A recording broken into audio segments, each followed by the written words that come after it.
The United States military has begun strikes against Al-Qaeda terrorist training camps in Afghanistan. Human rights are women's rights, and women's rights are human rights. People matter, freedom matters, peace matters, Ukraine matters. Olá, bem-vindos a mais um episódio de A História Repete-se, com Henrique Monteiro. Olá, Henrique. Olá, Lourenço. E comigo, Lourenço Pereira Coutinho.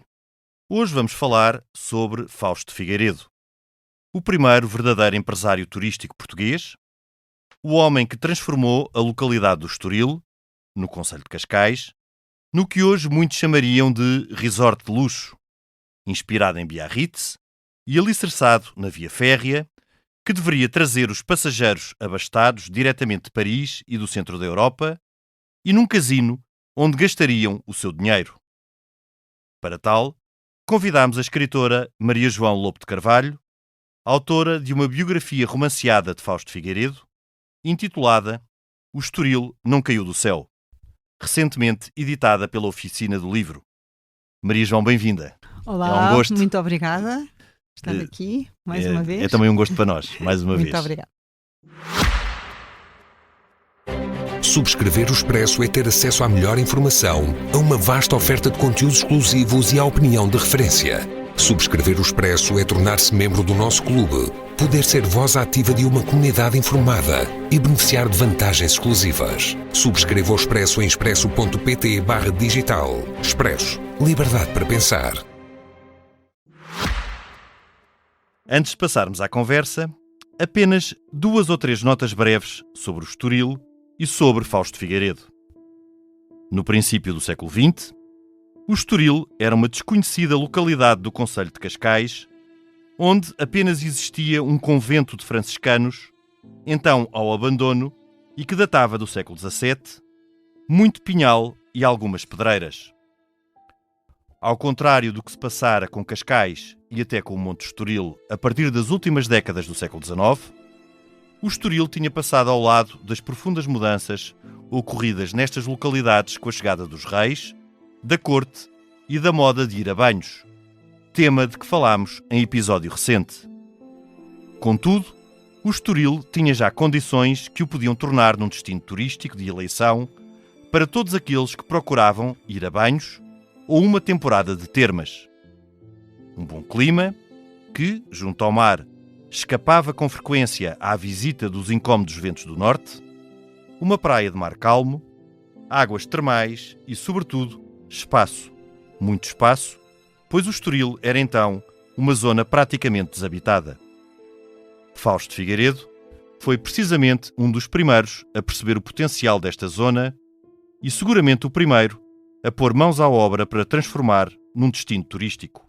À partida, nada o destinava a tal realização. Fausto Figueiredo nasceu a 17 de setembro de 1880, em Baraçal, Celurico da Beira, sendo um dos muitos filhos de António Cardoso de Figueiredo, um austero professor, e de Maria José Almeida. Pouco dado ao estudo teórico, Fausto veio muito novo para Lisboa, onde se empregou como ajudante de farmácia. Mais tarde, obteve o diploma de farmacêutico na Escola Superior de Farmácia.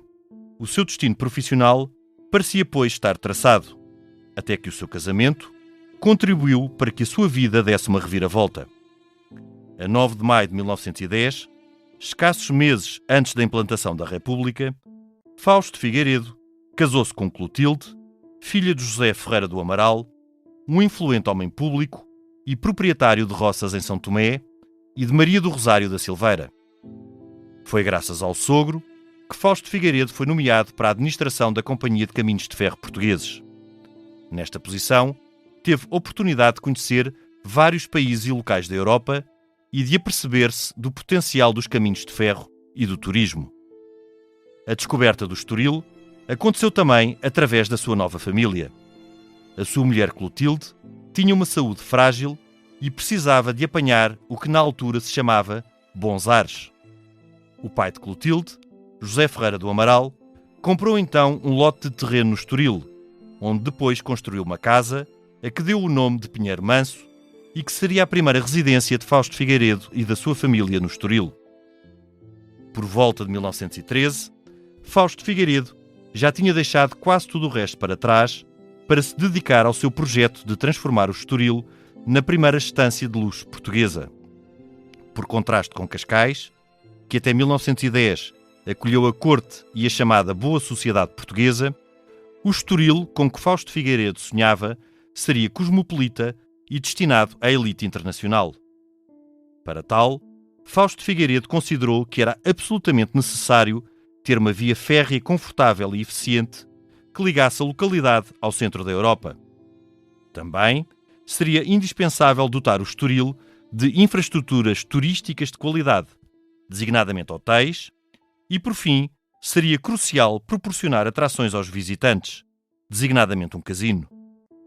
Até finais da segunda metade da década de 1940, a altura em que ficou incapacitado, morreria a 6 de abril de 1950, Fausto Figueiredo dedicou todas as suas energias à concretização desse projeto, superando dificuldades, como a Primeira Guerra Mundial, aproveitando oportunidades, como a participação pragmática na vida pública e o lugar de presidente interino da Câmara de Cascais, vivendo angústias, como quando soube do início da Segunda Guerra Mundial e pensou que o turismo ia acabar e que ficaria falido, e momentos de glória, como durante a Segunda Guerra Mundial, quando o Estoril se transformou num centro de espionagem e de glamour internacional.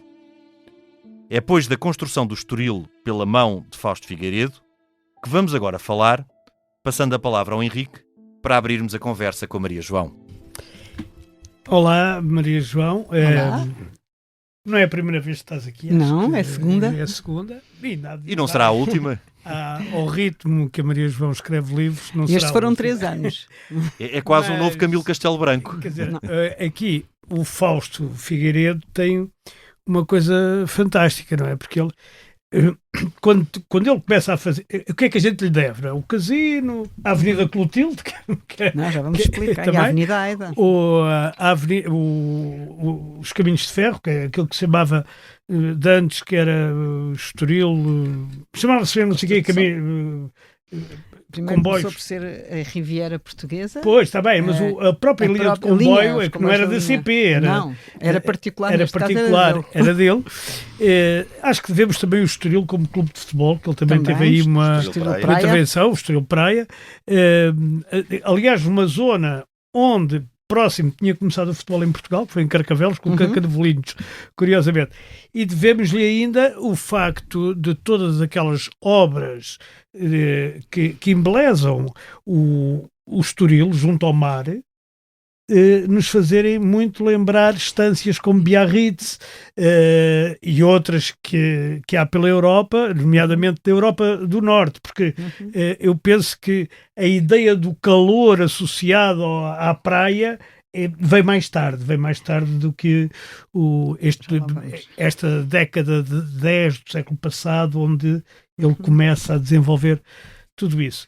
Portanto, quer dizer, de certa forma, ele, mais do que um visionário, ele é uma pessoa que compreende que o Estoril e aquela costa do Estoril, que depois chamámos Costa do Sol, foi Fernando Pessoa, exatamente, que tinha condições para rivalizar com o norte de Espanha e com aquela parte de Biarritz, portanto, norte de França, ou oeste de França, quer dizer, e tinha Normandia, e depois também, exatamente, e mais para cima ainda, e na Bélgica também, Ostende e essas coisas.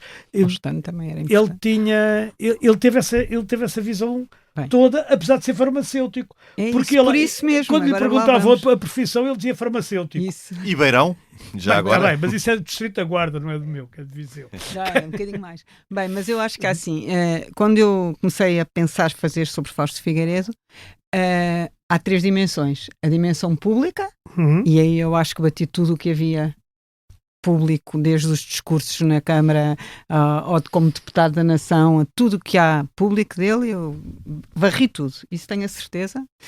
Era impossível encontrar mais alguma coisa. Depois há a dimensão privada, e a dimensão privada temos que ir um bocadinho pelas cartas, que são pouquíssimas, que existem dentro da família, muito pelo que em inglês diz runs in the family, o passa-palavra, que depois temos que filtrar e ver qual é o denominador comum, e depois há a dimensão secreta, não é? E essa é mais difícil de chegar lá. É aquela quando entra para a maçonaria, em 1913. Também, mas sai logo, como a Damastor. Pois sai. Entra com o nome simbólico da Damastor. Não sai. Não, ele sai. Ele não consegue dar mais vazão a tantas coisas, acho eu. Não e tem dimensão secreta. Não, mas há outra coisa, no ponto de vista secreto, eu comecei a pensar porque é que ele tinha, de repente, saído de uma aldeia pequena no Insulurico e o que é que lhe passou pela cabeça para vir para Lisboa, sim, porque ele queria de facto ser praticante farmacêutico. O farmacêutico nunca chegou a tirar o curso, mas tirou o curso de praticante farmacêutico, que é um degrau abaixo. Trabalhava numa farmácia o dia inteiro. O que é que lhe passou pela cabeça para fazer este império? E aí comecei a pensar, há duas vertentes. Uma é aquela ideia de grandeza, não é? De sair da aldeia, chegar aqui e construir o império. De facto, eu acho que ele era ambicioso e tinha sonho. E tinha horizontes. Tinha horizontes e tinha sonho. A outra era a questão das fórmulas e das mesinhas e dos remédios que ele tinha paixão de criar e curar. E ele pensou que, se calhar, a ideia dele, grandeza, podia estar baseada numa fórmula. E qual era a fórmula? Para já, enriquecer. Caminho melhor para enriquecer, casar-se com a Clotilde, filha do famoso Ferreira do Amaral, dono disto tudo, não é? Do norte de Lisboa, terras na Amadora, roças em São Tomé a perder de vista, não é? E ao casar-se, imediatamente teve acesso à Companhia de Caminhos de Ferro, que entrou logo como vice-presidente do Conselho de Administração. João, o casamento é a sua primeira vitória para alcançar os seus objetivos? É a sua primeira vitória. Primeiro para Lisboa, porque a irmã mais velha, de seu nome Felizarda. Destinava os 12 filhos, 2 morreram, portanto os 9 irmãos neste caso, a determinados, 2 para Coimbra, 2 para Lisboa, 1 para o Porto, e por aí ia destinando. E então, a primeira vitória dele foi ir para Lisboa, empregar-se na farmácia Veiga, na Rua dos Retroseiros. A segunda foi subir ao 4º andar, onde era o escritório do Sr. Ferreira do Amaral, para levar um elixir ou uma fórmula para a menina que estava a sofrer dos pulmões e a partir daí criar uma paixão pela menina, que esperemos que tenha sido verdadeira e pelo menos deu frutos. E que não fosse pela conta bancária. Que terá sido verdadeira e pragmática ao mesmo tempo. A primeira coisa que ele fez, e agora pegando no Henrique e no Biarritz, foi o sogro, passou logo a nomeá-lo para vice-presidente do Conselho de Administração e a fazer as viagens, porque ele já ia muito a São Tomé, portanto encarregou de ir a Biarritz, o Comitê de Paris, que geria todas as linhas de caminho de ferro. O que não era estranho à época, porque a época toda era família. Ele chegou a Biarritz, entretanto, tinha 2 lotes no Estoril, onde é agora o Hotel Intercontinental, por exemplo, que era o Hotel Atlântico, e o Pinhal Manso, onde ficou a viver sempre, e a partir do Estoril, olhando para o Estoril, pensando na fórmula de enriquecer e viajando pelo norte, pela Normandia e também pelo sul de França,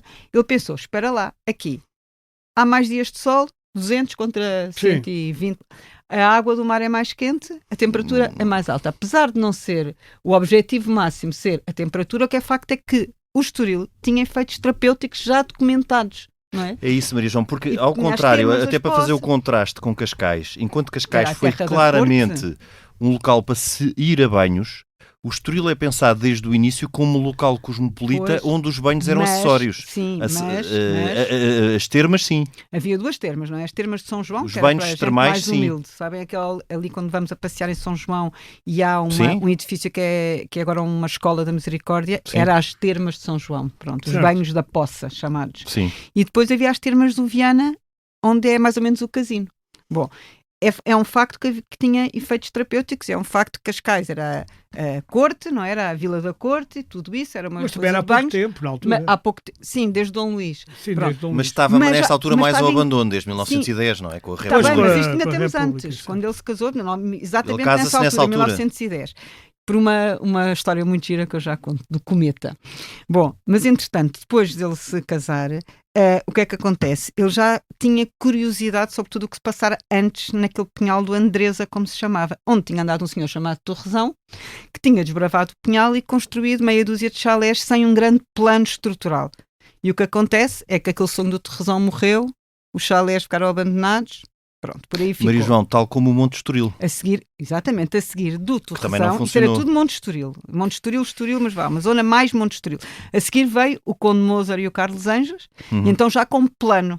E o plano deles passava por ter um casino, o Casino Internacional do Monte Estoril, por ter um chalé já melhorzinhos e por construírem uma coisa que era muito engraçado, que era as casas ao estilo medieval, como como vimos ainda hoje em dia, ameias? As ruas sinuosas, umas sim. ameias, que a pessoa espreita lá para dentro e não consegue ver porque está protegido pelas ameias tudo aquilo. Bom, A própria configuração leva a isso, não é? De ser uma as zona ruas sinuosas, o monte, tudo aquilo. E o que acontece é que estes senhores tiveram um grande percalço na história, que foi a proibição do jogo. E sem jogo não há festa, não há palhaços. Pois. Sem jogo, o casino não surgiu como um entretém para o Estoril e para o sonho. Sim, foi estruturante. Para o devaneio. Sem jogo não havia, não há hipótese. Não há hipótese nenhuma daquele plano vingar, daquela maneira. Sim. E pronto. E o que é que acontece com esta pseudo-falência dos dois também visionários, não é? O Carlos Anjos e o Conde Mozart? Aquilo voltou a passar por um mau período. Foi nessa altura que o nosso amigo Fausto apanhou a oportunidade. E a oportunidade era: vou com o Augusto Carreira de Sousa, marido da Aida, por isso é que nós temos a Avenida Aida e a Avenida Clotilde, as duas manas, havia mais manas. De cada lado dos Jardins do Estoril. Sim, tinha que ser. As duas, sobretudo a Aida, exuberante e uma personagem quase cómica na história, muito engraçada, mas bom.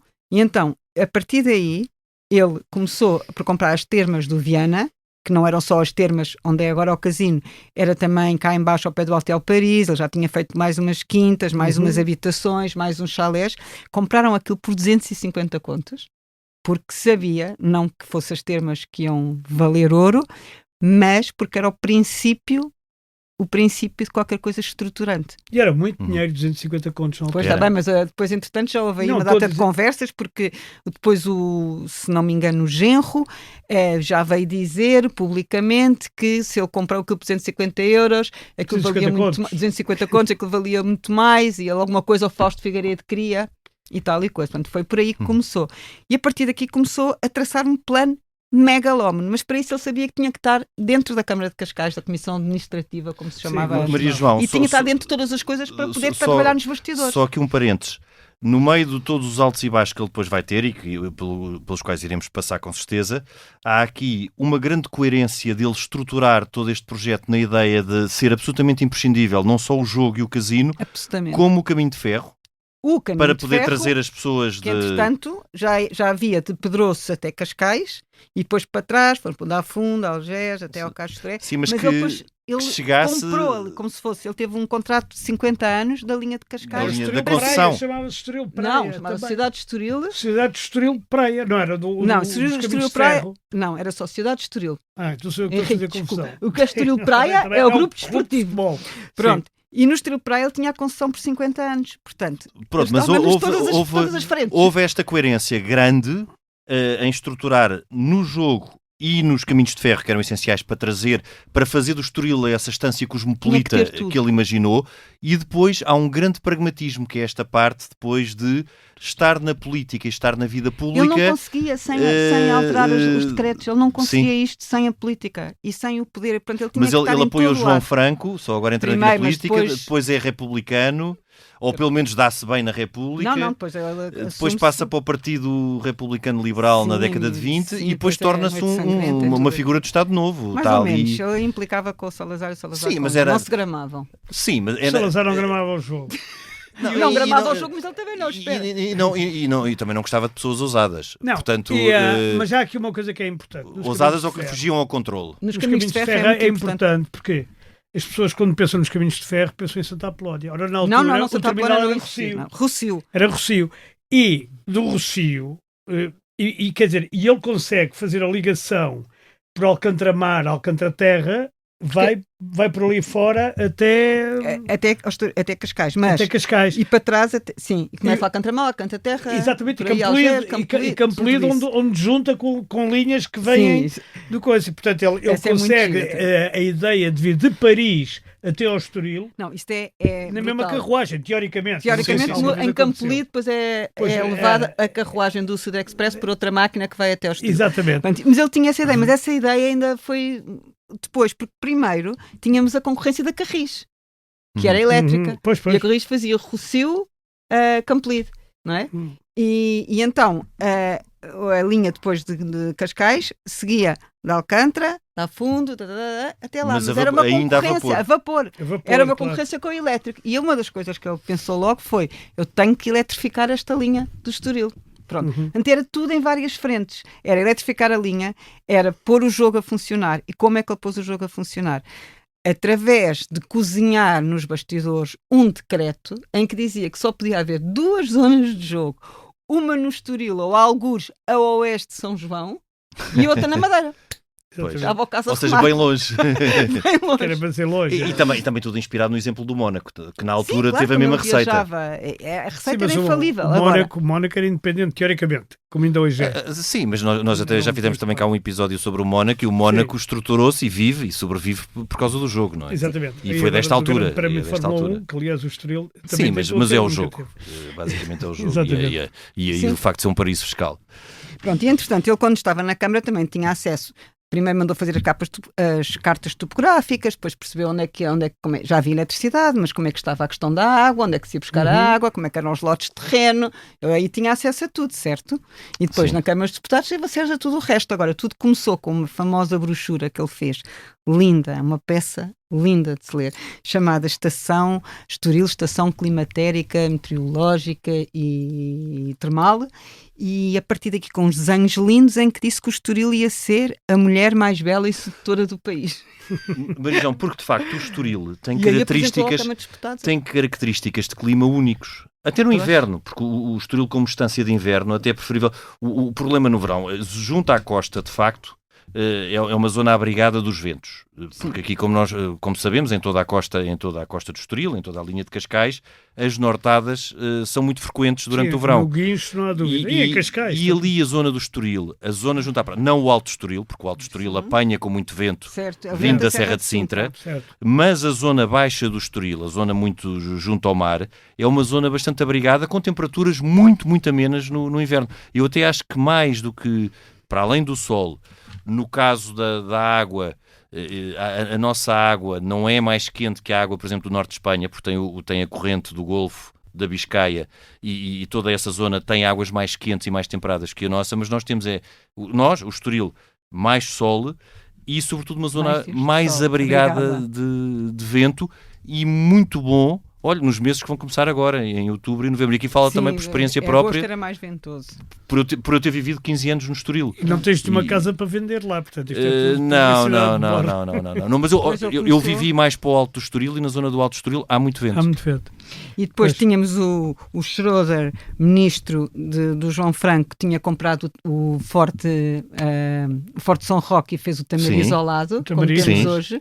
E depois tínhamos o Barros, que tinha comprado o Forte da Cruz, que se chama Forte da Cruz, e que tinha construído também ali uma casa a partir das ruínas do forte, supostamente, dos Filipos. Maria João, e há aqui um aspecto muito toda a importante gente a investir em arquitetura ali. De pensarmos como a Primeira República, quando nós falamos em anos 13, anos 14, ou seja, quando ele começa a estruturar o projeto, em que 14 também... 14 é quando sai esta brochura.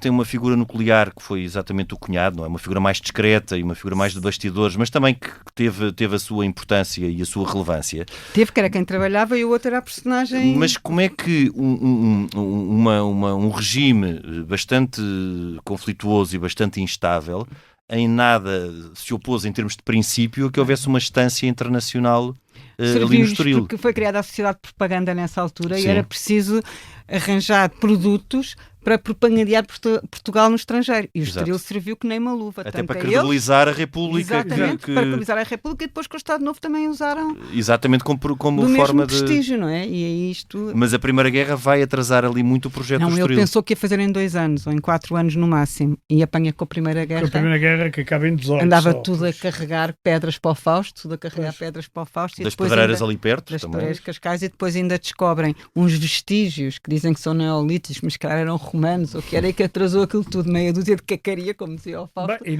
parou tudo, outra vez. E não havia o Instituto Português de Arqueologia. Pois, imagina o que seria. Seria. Mas o plano era brutal, eram 3 hotéis de luxo, era o casino, era uma parte de banhos já mais organizada, era o parque, todo o parque como está ali. Reparem que se ele quisesse fazer dinheiro a sério era lutear o parque e pôr ali prédios, claro. Não é? Não quis, que aquele parque maravilhoso era as espécies exóticas todas, eram as arcadas. E depois as arcadas. E o desporto. Então, e o campo de golfe? Quem é que jogava golfe naquela altura? E a equitação, e as corridas de automobilismo, e as corridas de bicicleta, e o ténis, as gincanas, e o ténis, que depois em 48, o Clube de Ténis do Estoril. Todos estes desportos, isto é mesmo em todas as frentes que nós pudermos. A praia, que ficou radiante quando foram eleitas como praias de primeira, as praias do Estoril. Sim. Era um verdadeiro resort, hoje chamaríamos o resort. Era um resort, total, não era? Daí que o Fernando Pessoa tenha escolhido Costa do Sol como a falar, e o guia que faz agora 100 anos do Raul Proença, o guia de Portugal, teve um destaque no Expresso esta semana. Bem sei, mas o guia... Mas ao mesmo Portugal tempo... Fala da Costa do Sol. Fala da Costa do Sol. Ao mesmo tempo que o poder político e as entidades públicas procuravam beneficiar desta visão e deste sentido empreendedor, ele também teve que ultrapassar muitas barreiras e teve muitos inimigos, não é? Até de pessoas... Houve uma relação difícil, por exemplo, com o Afonso Costa... Mas pronto. E com a prima-dona principal, que era o Martinet, que foi o arquiteto escolhido, Henri Martinet. Projeto que não vingou depois, não é? Não, é que eles pegaram-se os dois, porque é impossível, são duas primas-donas, não é? E estamos a falar em duas primas-donas, uma francesa e uma portuguesa. O outro não cumpriu os prazos, o Martinet. O Fausto sempre preocupadíssimo com a história dos prazos. E temos que perceber que nesta dimensão secreta que eu falei do Fausto, o que eu acho que ele era um hipercontrolador.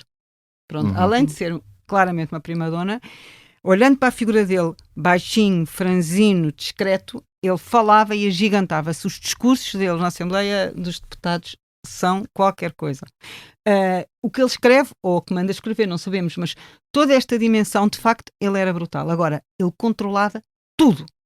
Desde o abajur do Hotel Palácio, que eles tremiam de medo dos funcionários que chegasse o patrão Fausto, e então mandavam o chofer avisar com 3 buzinadelas que vinha aí para se porem todos em sentido.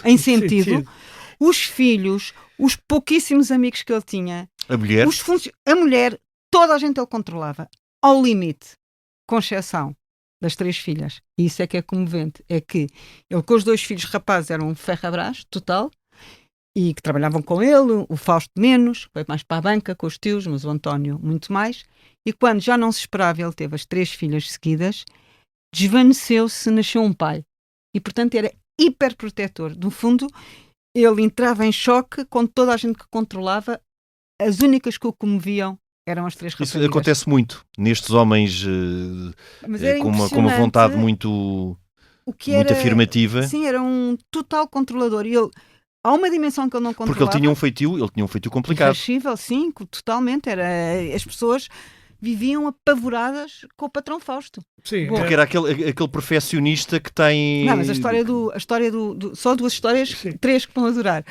Uma é, não queria flores na estação de Estoril e sobretudo flores desordenadas. E havia uma senhora que fazia sistematicamente uma banca de flores na estação de Estoril.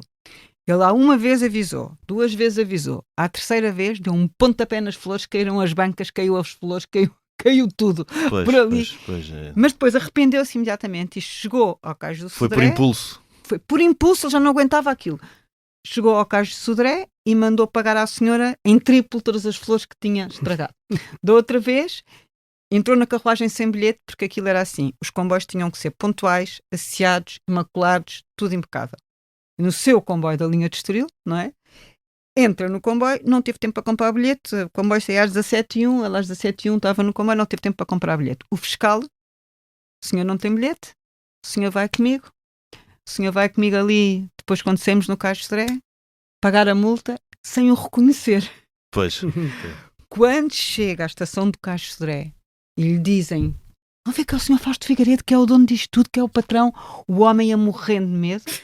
E aí tremeu como varas verdes. E aí o Fausto Figueiredo disse, não senhor, o senhor vai ser, mas é condecorado, porque fez muito bem, ou promovido, porque cumpriu o seu dever, independentemente de ser eu ou não ser. Depois era o Alfredo da Silva que entrava noutra carruagem e sabia-se que havia a carruagem para a administração da linha e que o Fausto Figueiredo tinha entrava sempre na estação à mesma hora de Estoril, e então ouvia-se o Alfredo da Silva a dizer, Lá entrou o idiota naquela carruagem. Sim, o Alfredo da Silva também não era meigo.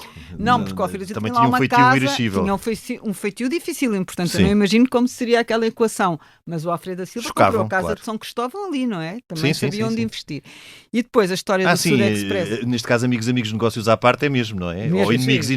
negócios à aliás, parte. Mas respeitavam-se, mas Claro. acho que não se gramavam. Não é? E com o Afonso Costa, a pega dele Não, também. a pega do Afonso Costa é épica. Sim, a pega do Afonso Costa teve a ver com a história do Martinet, porque ele despediu o Martinet, não é? Mais uma vez, quem lhe fazia frente Certo. ou lhe obedecia ou ia embora, e contratou o Silva Júnior. Só que o Martinet foi para Paris, o Afonso Costa em Paris estava, Certo. e o que é que desde acontece? 1919, sim. Isso, o Afonso Costa 18. picou o Martinet para patronização por ter sido despedido, começou a criticar todas as ações que o Fausto fazia cá, a ponto do Fausto ter ido responder para o jornal, carta aberta ao Dr. Afonso Costa, em resposta a tudo o que ele disse. Bom, E Afonso Costa, apesar de não ter um poder efetivo porque estava auto-exilado em Paris, ainda era uma eminência parda. Era um nome, não é? Era um figurão. Era um figurão. Do ponto de vista popular era muito mal visto, não é? Não te esqueças. Tinha, Sim, com a igreja. Houve ataques com a à igreja. casa dele. Sim, Não, é só desde pela 1917, desde a Revolução de Sidónio, que ele tinha caído em desgraça. Tinha caído em desgraça. Ainda temos Sabes mais que essa. a casa onde vivia o Afonso Costa foi mais tarde sede de um jornal famoso, que era o Expresso. Pois. Pois Na Rua foi, do Palmela. na Rua Palmela, do Exatamente. Palmela. Mas olha, a história divertida também do Sudexpress. Ele não descansou enquanto não trouxe, em 1930, o Sudexpress até ao Estoril. Uhum. Não descansou enquanto Pois não ele nisso viu era o obstinado Quai no d'Orsay, bom sentido. que ele tinha a mania, ele já em pequenino, com a Exposição Universal de Paris, De 1900. a outra antes também, 1889. houve duas, 89 e depois era 900. Ou de 89 e de 1889. Era a 1900. Torre Eiffel e o metrô. A Torre Eiffel é a Primeiro, primeira. 89, e depois é do tudo aquilo, Paris era o sonho. E então, ele ter uma placa imaginável no Quai d'Orsay a dizer Sudexpress Estoril, Pois, isso foi a melhor Coca-Cola do Sim, deserto. isso foi a coroa de glória. De Sim. 30 até à Segunda Guerra Mundial. Mas a história do Sudexpress é hilariante, que é, ele adorava comida portuguesa, detestava a chique comida francesa que imperava em todo lado. E então... O que é estranho numa pessoa que queria tornar ele o Estoril gostava num sítio couves, cosmopolita. isso tinha tudo lá, o Hotel Palácio, É, a primeira Celurico. escola de hotelaria, tudo. Ele era de Celurico da estava Beira, nele aquilo sempre e nunca As saiu. coibes. As Estoril, couves, Celurico estava entranhado. estava entranhado. Era as couves, era a feijoada, era os Batata. enchidos, era a batata. Exatamente, Então, salpicão. Sudexpress demorava 2 Tinha dias. bom gosto. Sim, 2 dias. Não, e mesmo quando estava em Lisboa ou no Estoril, ele vinha almoçar a casa para poder almoçar as couves. Não queria almoçar em restaurantes nem nada que lhe serviam comida francesa.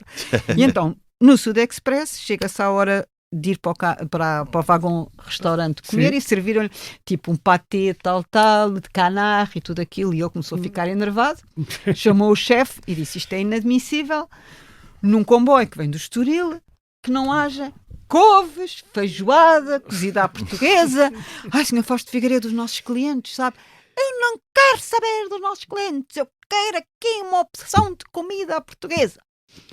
E ó, senhor Fausto Figueiredo, não sabemos o que é que devemos de fazer, muito aflito. Ele retirou-se para a sua cabine, daí um bocado, sente o comboio abrandar. A que raio o comboio vai abrandar? Começou a ficar nervoso, isto não vai chegar pontual. Lá vou eu desrespeitar isto tudo, começa a ficar, tenho que controlar isto, porque é que isto está a abrandar?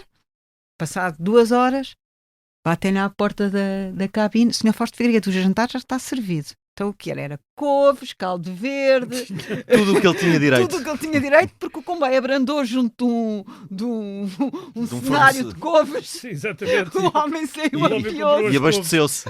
e abasteceu-se. Essa história é É, absolutamente sim. hilariante. Isto era ele no seu melhor. Maria João, mas voltando aqui à década de 20, Ai, que é uma aconteceu década coisa. crucial. Há acontecimentos políticos obviamente importantes, desde a A Noite Sangrenta, em que ele tem que Sim. fugir e fica exilado durante uns meses, até Escapou por uma a ele perceber rapidamente também para os caminhos políticos que o país estava a seguir, e para beneficiar muito da transição para a ditadura militar e depois para o Estado Novo, apesar da relação dele com o Salazar poder, obviamente, não ter sido fácil por serem personalidades, ambas as personalidades fortes e que, portanto, entravam em conflito, tal como com o Afonso Costa ou como com o Tudo que ele não próprio Alfredo da controlasse. Silva. exatamente por ele não controlar, mas a década de 20 é decisiva. É decisiva de várias razões. Primeira, logo no princípio da década de 20, temos a Noite Sangrenta, em 19 de outubro. 21, em que vai a caminhoneta fantasma, que todos conhecemos, que já tinha dado Ponta do Grange, do Machado, todos aqueles, e havia um ramo de revolucionários que ia no comboio do Estoril, encabeçados por um que era o Polícia 1895, e esse polícia tinha sido funcionário da Sociedade de Estoril. E então iam acabar com o, não se pode dizer aqui um palavrão, mas com o patrão Fausto, esse capitalista, esse porco imundo. Pronto. Só que na mesma carruagem vinha outro funcionário da Sociedade de Estoril que, parando numa das estações, conseguiu por telégrafo avisar a estação de Estoril para que fossem dizer ao Pinhal Manso para ele fugir pela casa do vizinho do Paço de Caçador e fugir, se possível, para fora do país. Entretanto, como manobra de distração, conseguiram que o polícia 1875 fosse apanhar o Tamagnini, que supostamente também era um porco sidonista,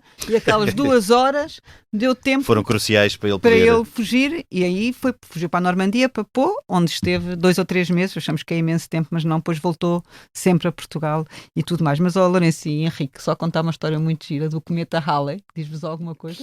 1910. Pronto. E então, é muito engraçada esta história, porque o pai Ferreira do Amaral não queria nada que a filha Clotilde casasse com o praticante farmacêutico. Claro, ao qual não veria assim um futuro empresarial. Via que ele já não era tão monárquico de João Franco, já tinha, provável que era inteligente, já tinha aderido um bocadinho aos ideais da República. Porque este pai Ferreira do Amaral era republicano. Era, portanto ele teve que rapidamente arregimentar-se, não havia casamento. Se adaptar. Embora tenha descendentes monárquicos, que é uma coisa exato. Pois, ou parentes. Bom, mas parentes. A mulher do Ferreira do Amaral, portanto a mãe da menina, terá dito, olha, está aqui no jornal que vai haver agora em maio de 1910 vem o cometa Halley e estão todos aqui a dizer que vai ser perigosíssimo, que vai acabar com a vida na Terra e isto vamos morrer todos, vai ser uma grande desgraça. A nossa filha, coitadinha, que já sofre dos pulmões desde pequena, olha, pelo menos morre descansada, deixa casar com quem ela quer, porque vamos morrer todos, não vês aqui? Halley que se faz tarde, era a manchete dos jornais. Sim, já na altura havia esses trocadilhos. Pílulas anticometa, guarda-chuvas anticometa, só se falava. Pílulas de sobrevivência anticometa, era tudo. Mais tarde, São Tomé vai ser importantíssimo também com o cometa, porque é aí que se confirma a teoria da relatividade de Einstein, mas é depois, não é? Em 1918. Mas pronto, eles casaram e 10 dias depois passou o cometa. E não aconteceu nada. E continuaram a casar. Foi como o bug do milénio, não sei se estão recordados. Sim. Isso é do meu tempo. Isso é do teu tempo. Mas pronto, Lourenço, para continuar a cena depois dos anos 20, depois a obra atrasou.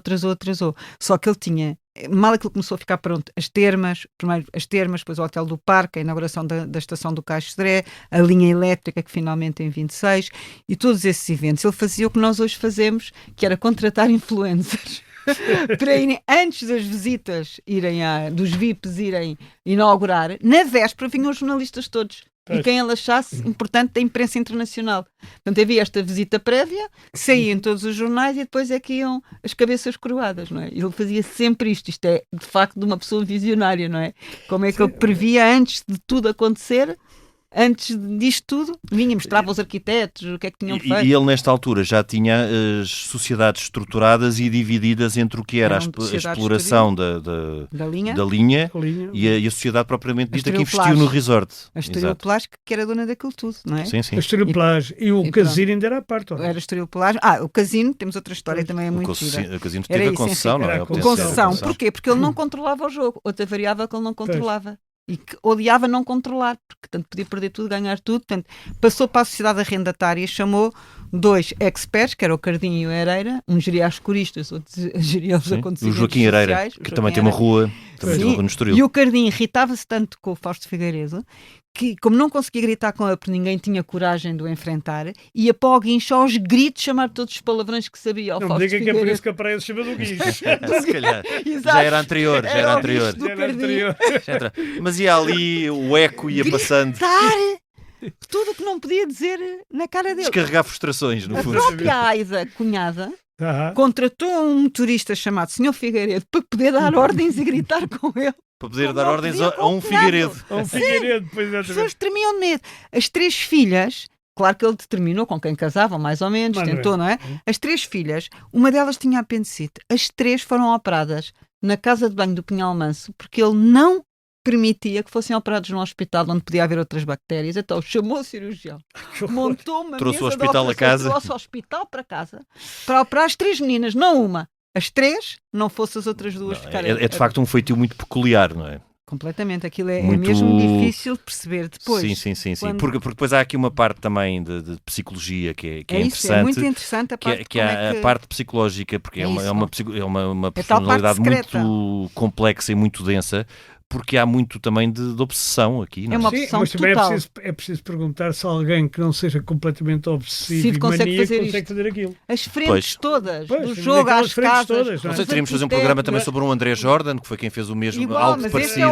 mas se alguém que foi pai do turismo português, não há dúvida que foi o Fausto Figueiredo. Isto sim, e mais, dúvida. A primeira escola de Antes dele turismo não nas existia. caves do Hotel Palácio. Exatamente. Porque depois a exploração do jogo obrigava... Hoje em dia no Alto Estoril. Pronto, a escola do Hotel... Mas começou para criar aos empregados a ideia do luxo. Mas depois o que é engraçado é que as quartos não tinham casa de banho.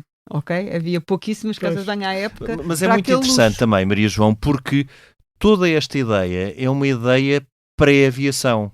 É uma ideia que é toda pensada, estruturada no comboio e estruturada num mundo que na segunda metade do século XX se tornou diferente. Claro, e depois adiantando já aqui um bocadinho, não vale a pena adiantando. Quanto tempo é que se demorava antes do comboio pela estrada militar claro, até Lisboa? Claro, mas é muito interessante que foi tudo... Agora 20 minutos. Foi tudo pensado nessa ideia do Sudexpress e da... Sim, porque é que ele não gostava nada do Duarte Pacheco. Sim, pois, fez a autoestrada. Pronto, isso é que não podia ser, não é? Porque era concorrência. Maria João, e por um outro motivo.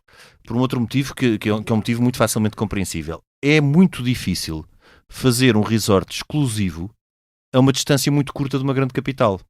Porquê? Porque tornando o acesso fácil, massifica. E torna em dormitório, que foi o que aconteceu posteriormente. Mais tarde, sim. Portanto, altura, como era a única... paradoxalmente, as vias de comunicação, o Sudexpress, obviamente que vindo de comboio era uma coisa, porque vinha desde o centro da Europa, e apesar da distância a Lisboa ser uma distância relativamente curta em termos de quilómetros, estava muito distante porque não havia vias de comunicação. Mas o Sudexpress, como disse a Maria João, é 38, 39, não é? Basicamente. Sim.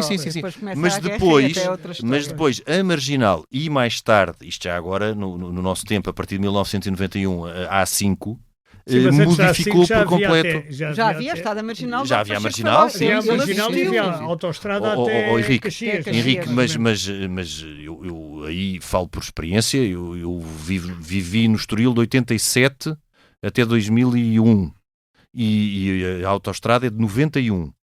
Naqueles 4 anos, entre 87 e 91, o Estoril era muito diferente, porque a autoestrada não passava ali, do que se tornou depois. E isto foi antes do Cascais Shopping. A parte de trás do Estoril, não é? Exato. Como é que aquilo se chamava? Buxarda e sim, aquelas a Moreira. Bicesse. Aquela São Domingos de Rana. Sim, o Concelho de Cascais é muito grande e tem um interior... Falar em São Domingos de Rana, também há uma história gira. O Nunes da Mata, que era um super republicano daquela época, que resolveu fazer na parede, que fazia parte de São Domingos de Rana, fazer na parede as ruas verticais, como nós vimos hoje, sim, para não acontecer a selvageria de São João, em que são as casas equilibradas nas rochas, tirando a vista aos outros. Portanto, ele, bom republicano, que era aqui não se tira a vista de ninguém. É um modelo mais igualitário. As ruas igualitárias têm muita graça.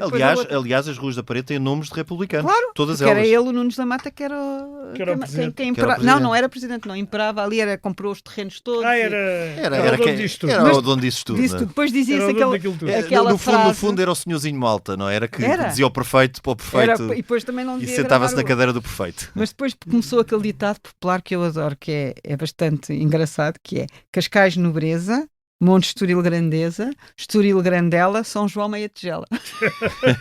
Porque a grandela, dos armazéns Grandela e do dinheiro, o Francisco Grandela, do Estoril, não é? Claro. Sim, que era um grande capitalista. Claro. E os outros, Maria João, mas só para não perdermos aqui o fio à meada, temos na década de 20. Temos na década de 20 algo de absolutamente estruturante, que é a eletrificação da linha. Da linha, a eletrificação, depois o Sudexpress, a abertura do casino. A questão da licença, que é essencial, não é? Da concessão do jogo.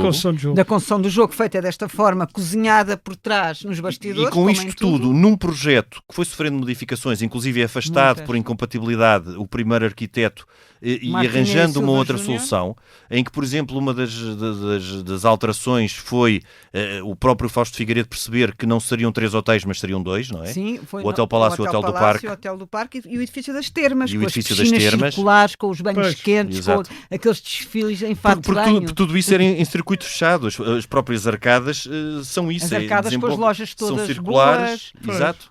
O Cimas Bar, depois mais tarde o Deck, depois o Under Bar, houve muitas coisas a acontecer. A Avenida Aida, para as pessoas que conhecem o Estoril, é a Rua do Deck. É a Rua do Deck, do outro lado, a Rua do Deck. E em cima, Amaral, Ferreira do Amaral.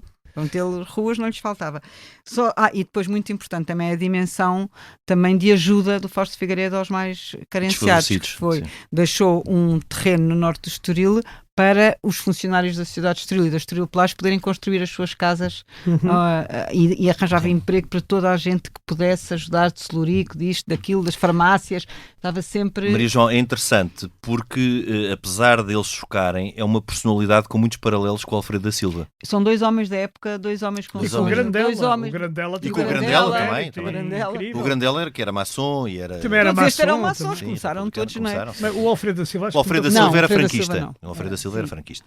Bom, mas depois, portanto, nestes últimos anos da década de 20, foi quando tudo explodiu, não é? Desde do jogo, destas variáveis todas, a inauguração do Hotel do Parque, a inauguração tudo estava preparado para a inauguração destes hotéis que eram nucleares. Era tudo 10 anos antes. O Hotel Palácio é de 1930 e, pelo que se a memória não me falha, conseguiu o Fausto Figueiredo a grande caixa ou de trazer um super influencer para a inauguração do Hotel Palácio, que foi o então príncipe herdeiro, não, já imperador. Sim, já foi o primeiro Hirohito. O irmão, não era o imperador, era o irmão. O irmão do Hirohito. Do Hirohito. Isso foi o primeiro hóspede. Mas... Foi uma grande caixa, não é?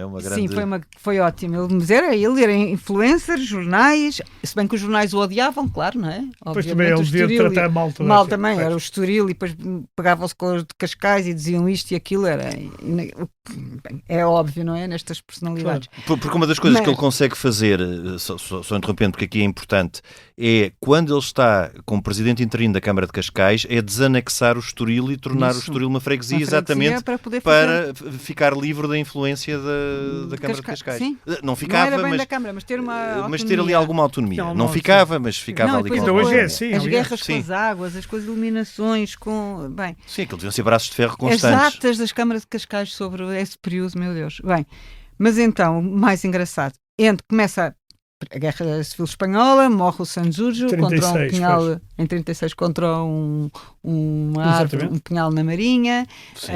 Pertenceu durante muito tempo ao Conde Mozart, a todos estes terrenos da Marinha. Depois ao Champalimau. Depois ao Champalimau que compra. Isto foi logo o Estoril, o enterro, acho que foi uma coisa fenomenal.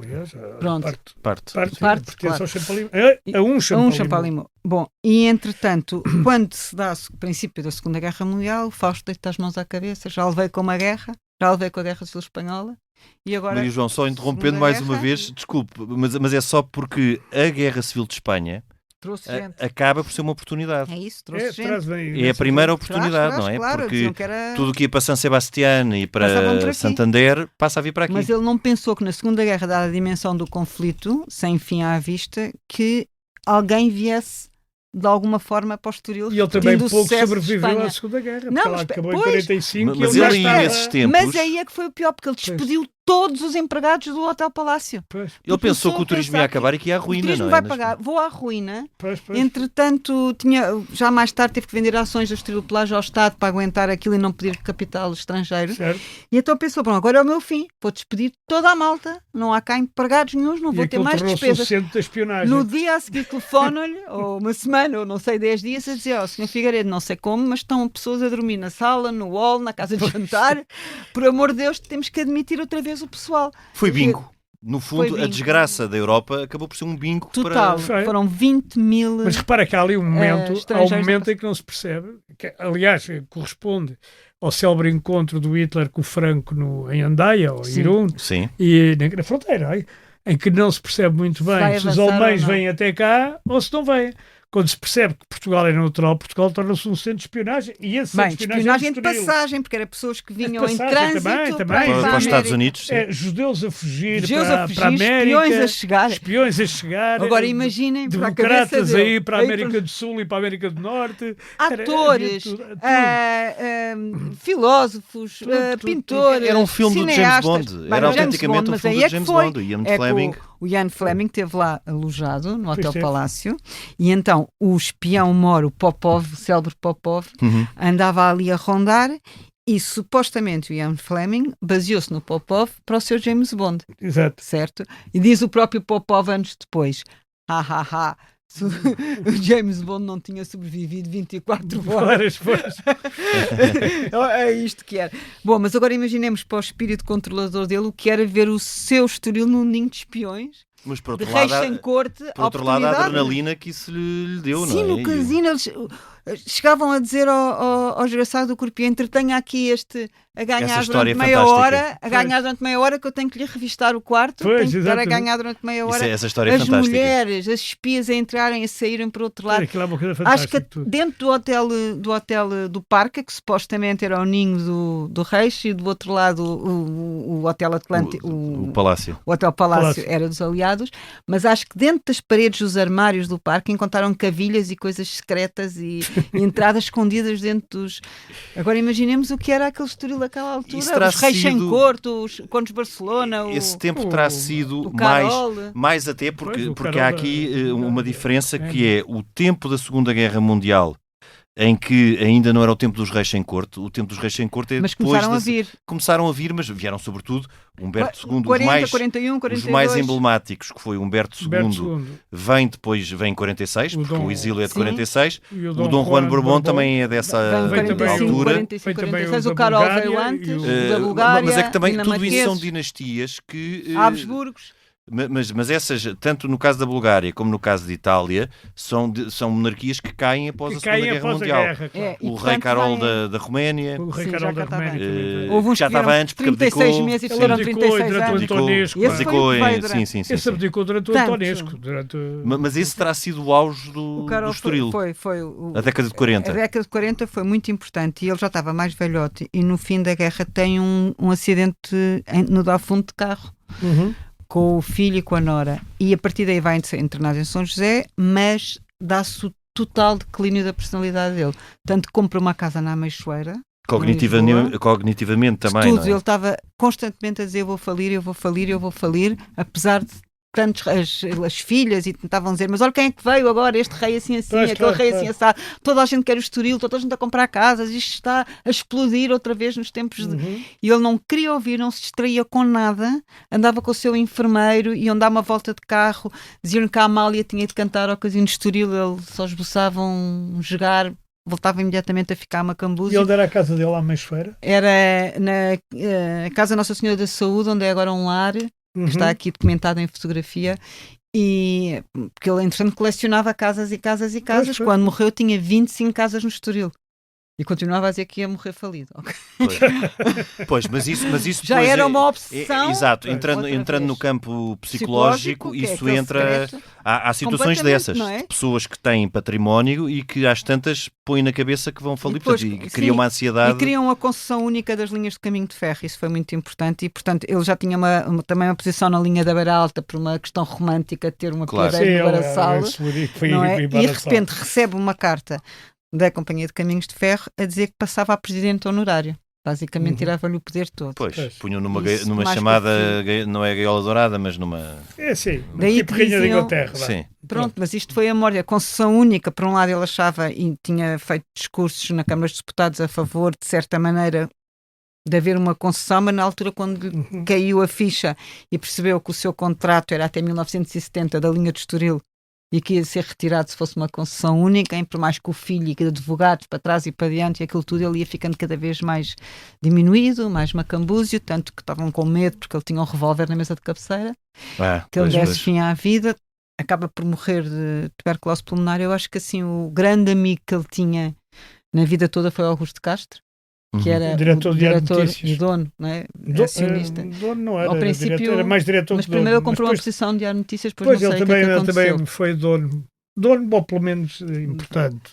E eu acho que era a E foi pessoa embaixador, o Augusto Castro também. Claro. Não? Acho Foi que foi muito jornalista, próxima embaixador. dele. O advogado tinha medo dele, várias pessoas que ele contratava, ex-ministros das Finanças, como por exemplo Era o Marcos único Guedes. diretor que se chamava doutor, além do Francisco Balsemão, que também era o Sim. doutor Balsemão, que era o doutor Augusto Castro. E o doutor Augusto Castro era de facto amigo dele e pelo que eu percebo da parte privada e não da parte secreta, talvez não tivesse medo dele e tivessem uma conversa franca. E é ele que escreve o Estoril não caiu do céu. E é ele que escreve o Estoril não caiu risonho e inteiro do céu. Sim, que aqui é... Por tudo, eu Condensado. escrevo... Tu condensas Isso. no Estoril não caiu do Mas céu. eu, no fim, Mas tu transcrevo tens uma o discurso explicação inteiro. também, no fundo. E depois ele acaba por morrer, não sabemos exatamente a data da morte, se teria sido na casa da Ameixoeira ou no Estoril, vamos acreditar que foi no Estoril. Mas é em 1950. 1950, portanto, por mais que lhe dissessem atenção, veio o Santini, os lados para o célebre Tamariz, Santini, veio o Santini para o Tamariz, abriram estes bares, a Amália, o desfile das missas, Ou as seja, por mais exposições que dos cães, procurassem alegrar, ele não já estava... a última fotografia dele, que está aqui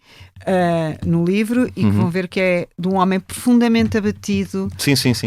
triste. Os nossos ouvintes, obviamente, não podem ver, mas é uma não podem ver, figura... mas veem no livro, está Ele no sempre livro. foi pequenino, com os olhos postos no chão. Compenetrado, e esta personalidade difícil do ponto de vista psicológico muito é fascinante. Muito virada para dentro, provavelmente, em algumas Sim, coisas. mas depois como ele fala e cala-se a multidão toda, eu adorava ouvir a voz dele.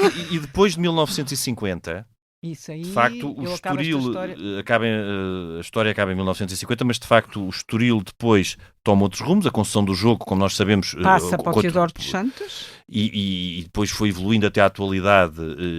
Sabemos que existe e deixa de se poder chamar Costa do Sol. Porque havia uma Costa do Sol em Espanha. Exatamente. Então passa a chamar-se Costa do Estoril. E o nosso lindo nome, posto pelo Fernando Pessoa, morreu na praia. Aí é que morreu mesmo na praia, não é? Nas praias. Sim. Houve um pôr do sol. Mas imaginando o que seria aqueles salões e aquela vivência no Hotel Palácio, imaginando que seriam aqueles jardins, imaginando que seriam aqueles peões. O Hotel Palácio ainda hoje. O bar do Hotel Sim, Palácio. é extraordinário. O que se metia é nas fantástico, vidas. a piscina e mais não sei o quê. Sim. As plantas dos tropicais. institutos de estudos políticos, que eu acho que aquilo é o máximo. Sim. E onde vai ser o lançamento do livro. Continua a ser um hotel de referência, não é? E o Sim. Estoril continua a ser um sítio... Parque Estoril. A história dos queques. Porque é que se chamaram os queques da linha e os queques do Estoril? Porque eram na pastelaria Arrete, também dessa altura, já do fim da vida, em que havia uns queques amarelinhos muito apetitosos, todas as tias, entre aspas, e as pessoas, as famílias antigas do Estoril tinham as crianças a brincar no parque. Curiosamente, as tias são de Cascais. Por isso, mas é dessa história. As tias... Mas é interessante, porque o Estoril... os queques do Estoril e as tias de Cascais, porque eram aquelas pessoas conhecidas que estavam no parque. Porque o Estoril depois, o Estoril tal como ainda hoje é uma zona residencial, a freguesia do Estoril tem muito poucos habitantes. Por acaso eu no outro dia vi isso e consultei e não quis acreditar. O Estoril, não estou a falar nem de Monte Estoril, nem de São João de Estoril, o Estoril tem cerca de 600 habitantes, ou tinha 600 habitantes até há pouco tempo, é muito pouco, porque é interessante, continua a ser uma zona residencial praticamente sem prédios. Eu não estou sequer a falar do Monte Estoril, estou a falar no Estoril. Praticamente sem prédios.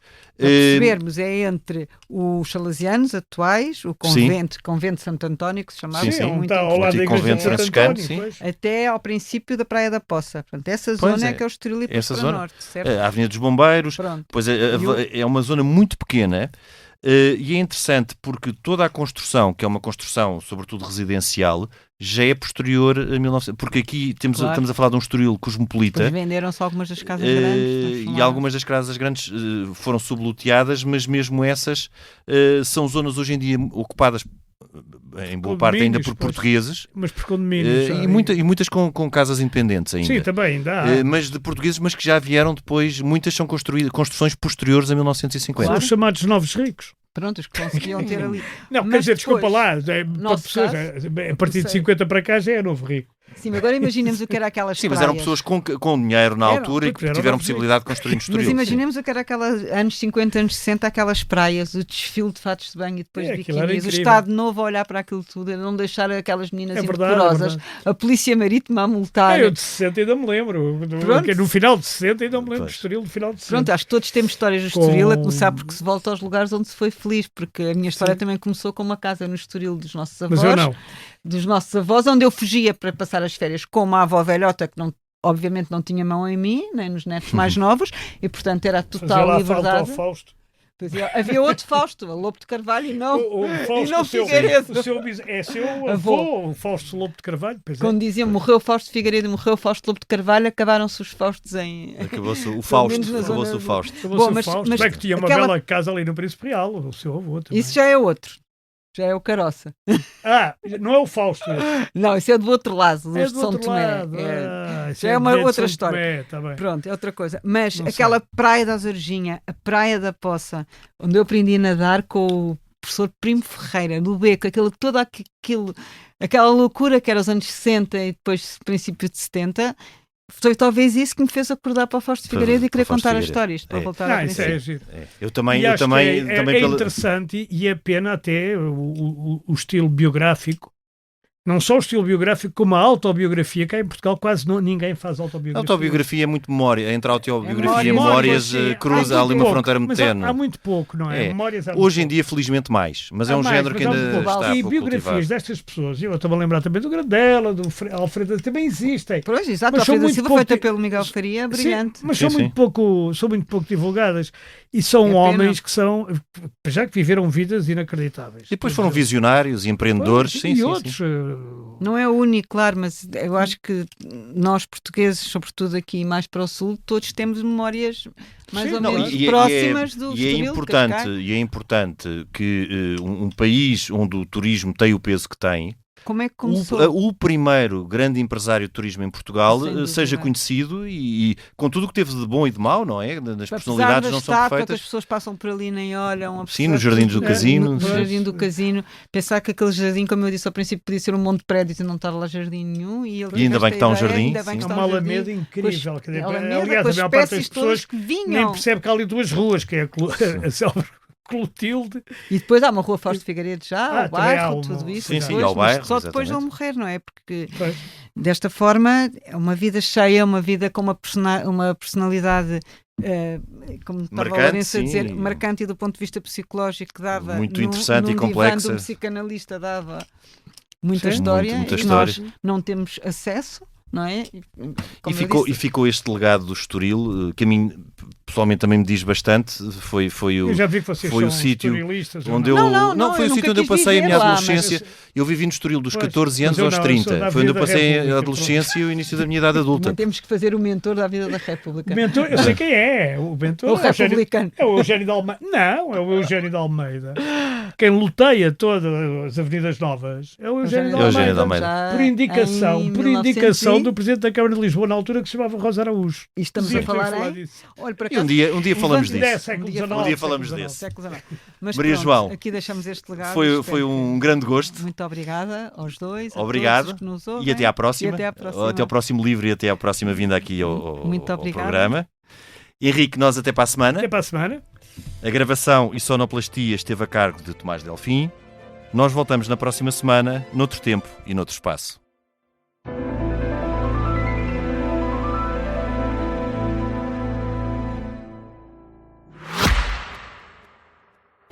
Subscrever o Expresso é ter acesso à melhor informação, a uma vasta oferta de conteúdos exclusivos e à opinião de referência. Subscrever o Expresso é tornar-se membro do nosso clube, poder ser voz ativa de uma comunidade informada e beneficiar de vantagens exclusivas. Subscreva o Expresso em expresso.pt/digital. Expresso. Liberdade para pensar.